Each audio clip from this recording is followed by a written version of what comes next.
Hi everyone, my name is Junon Macéus. I have a health science background, and I'm the author of the book Truth and Empathy: How to Find Your Soulmate. And I'll put a link to my book below. This video is about which MBTI personality types are more likely to be infatuated. I think it's an interesting idea to explore because a lot of people confuse being truly in love with basically projecting a lot of like desires and needs onto another person and basically not seeing a potential romantic partner objectively.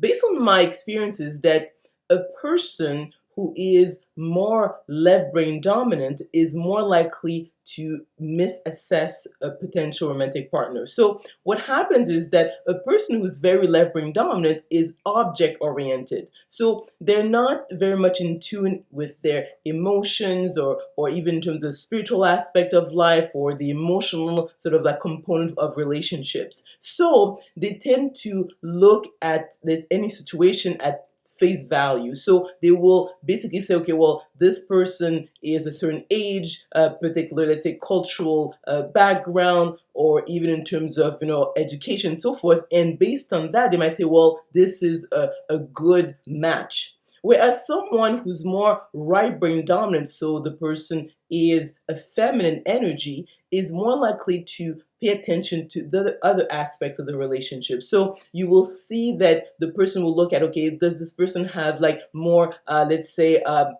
emotional intelligence? Does this person is in tune with their own feelings, own morals? So in other words, because of the fact that they're more aware when it comes to this aspect of life in terms of the relationship between people, is that they're more likely to understand if, let's say, two people are a good match. I would like to underline the fact that some men are right brain dominant and some women are left brain dominant. But generally speaking, there are more women who are right brain dominant and there are more men who are left brain dominant. So now what happens is that if a person is left brain dominant as a man, is that they tend to put more emphasis on the appearance of the mate. So in other words, they will look at if the woman is attractive, if she's young, she looks healthy. So that will actually play a lot in terms of their decision to whether or not they want to partner with this person. Whereas a woman is in a position where she is more concerned about something like, let's say, the practicality of life. Okay,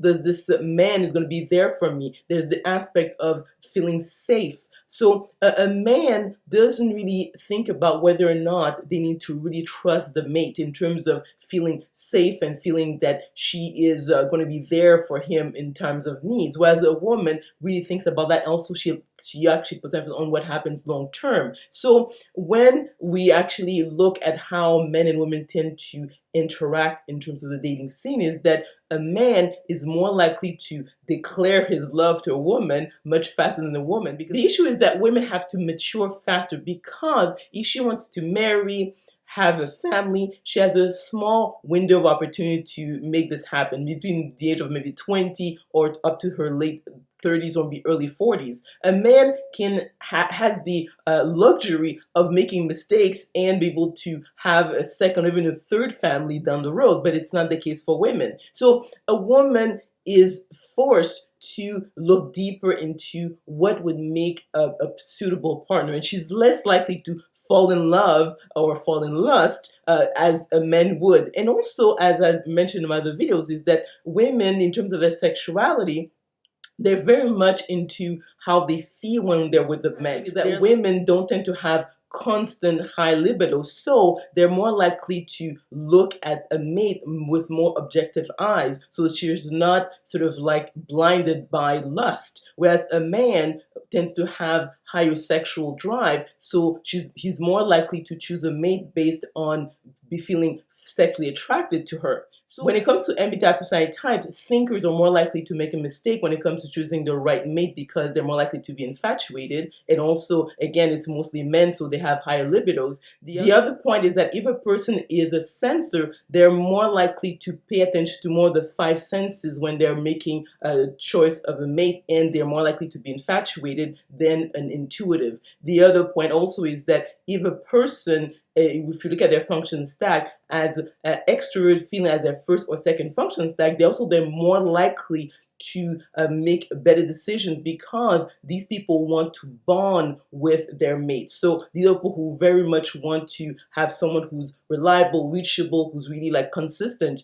Judges also tend to make better choices when it comes to their relation because they're looking at the practicality of the union. So they're looking at, does it work in terms of the day-to-day life? So a person who is infatuated, they don't really pay attention to that. The other point also is that if a person is an introvert, also they tend to look deeper into different aspects of a relationship. So, in other words, it's not by accident that some people tend to be infatuated more than others, because if you look at their MBTI personality type, so if they're a thinker, if they're a sensor, if they are a perceiver versus a judger, and if they are an extrovert versus an introvert, that will make them more or less likely to be infatuated and basically project qualities or basically imagining a relationship that doesn't really work long term.